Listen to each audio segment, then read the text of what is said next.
Tremendous Trifles by G.K. Chesterton. 5. The Extraordinary Cabman. From time to time I have introduced into this newspaper column the narration of incidents that have really occurred. I do not mean to insinuate that in this respect it stands alone among newspaper columns. I mean only that I have found that my meaning was better expressed by some practical parable out of daily life than by any other method. Therefore, I propose to narrate the incident of the Extraordinary Cabman, which occurred to me only 3 days ago, and which, slight as it apparently is, aroused in me a moment of genuine emotion bordering upon despair. On the day that I met the strange cabman, I had been lunching at a little restaurant in Soho, in company with 3 or 4 of my best friends. My best friends are all either bottomless skeptics or quite uncontrollable believers, so our discussion at luncheon turned upon the most ultimate and terrible ideas. And the whole argument worked out ultimately to this, that the question is whether a man can be certain of anything at all. I think he can be certain, for if, as I said to my friend, furiously brandishing an empty bottle, it is impossible intellectually to entertain certainty, what is this certainty which it is impossible to entertain? If I have never experienced such a thing as certainty, I cannot even say that such a thing is not certain. Similarly, if I have never experienced such a thing as green, I cannot even say that my nose is not green. It may be as green as possible for all I know, if I have really no experience of greenness. So we shouted at each other and shook the room, because metaphysics is the only thoroughly emotional thing. And the difference between us was very deep, because it was a difference as to the object of the whole thing called broad-mindedness, or the opening of the intellect. For my friend said that he opened his intellect as the sun opens the fans of a palm tree, opening for opening's sake, opening infinitely forever. But I said that I opened my intellect as I opened my mouth, in order to shut it again on something solid. I was doing it at that moment, and, as I truly pointed out, it would look uncommonly silly if I went on opening my mouth infinitely forever and ever.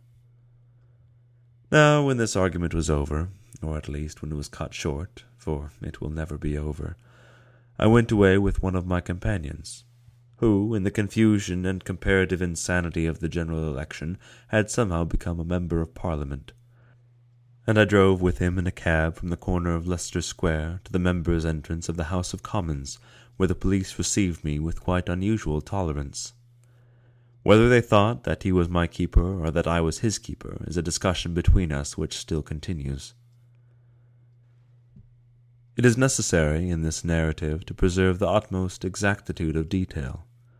After leaving my friend at the house, I took the cab on a few hundred yards to an office in Victoria Street, which I had to visit. I then got out and offered him more than his fare. He looked at it, but not with the surly doubt and general disposition to try it on, which is not unknown among normal cabmen. But this was no normal, perhaps no human, cabman. He looked at it with a dull and infantile astonishment, clearly quite genuine. "Do you know, sir," he said, "you've only given me 1 shilling 8 pence." I remarked with some surprise that I did know it.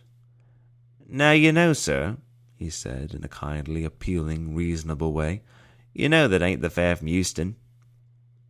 "Euston?" I repeated vaguely, for the phrase at that moment sounded to me like China or Arabia. "What on earth has Euston got to do with it?" "You hailed me just outside Euston Station," began the man with astonishing precision, "and then you said—" "What in the name of Tartarus are you talking about?" I said with Christian forbearance. "I took you at the southwest corner of Leicester Square." "Leicester Square?" he exclaimed, loosening a kind of cataract of scorn. "Why, we ain't been near Leicester Square today. You hailed me outside Euston Station, and you said—" "Are you mad, or am I?" I asked with scientific calm. I looked at the man. No ordinary dishonest cabman would think of creating so solid and colossal and creative a lie, and this man was not a dishonest cabman. If ever a human face was heavy and simple and humble, and with great big blue eyes protruding like a frog's, if ever, in short, a human face was all that human face should be, It was the face of that resentful and respectful cabman. I looked up and down the street. An unusually dark twilight seemed to be coming on, and for 1 second the old nightmare of the skeptic put its finger on my nerve. What was certainty? Was anybody certain of anything? Heavens! To think of the dull rut of the skeptics who go on asking whether we possess a future life. The exciting question for real skepticism is whether we possess a past life. What is a minute ago, rationalistically considered, except a tradition and a picture? The darkness grew deeper from the road.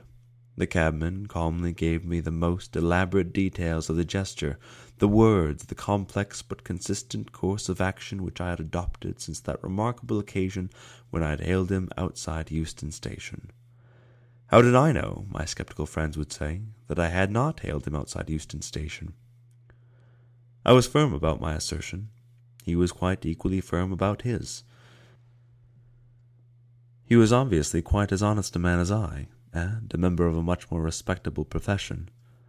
In that moment the universe and the stars swung just a hair's breadth from their balance, and the foundations of the earth were moved.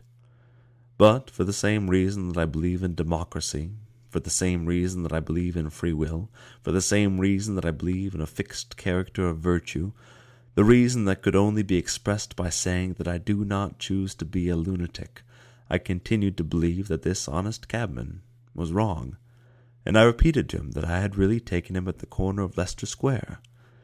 He began with the same evident and ponderous sincerity. "You hailed me outside Euston Station, and you said—" And at this moment there came over his features a kind of frightful transfiguration of living astonishment, as if he had been lit up like a lamp from the inside. "Why, I beg your pardon, sir," he said. I beg your pardon. You took me from Leicester Square. I remember now. I beg your pardon." And with that, this astonishing man let out his whip with a sharp crack at his horse and went trundling away. The whole of which interview, before the banner of St. George, I swear, is strictly true. I looked at the strange cabman as he lessened in the distance and the mists. I do not know whether I was right in fancying that although his face had seemed so honest, there was something unearthly and demoniac about him when seen from behind. Perhaps he had been sent to tempt me from my adherence to those sanities and certainties which I had defended earlier in the day. In any case, it gave me pleasure to remember that my sense of reality, though it had rocked for an instant, had remained erect.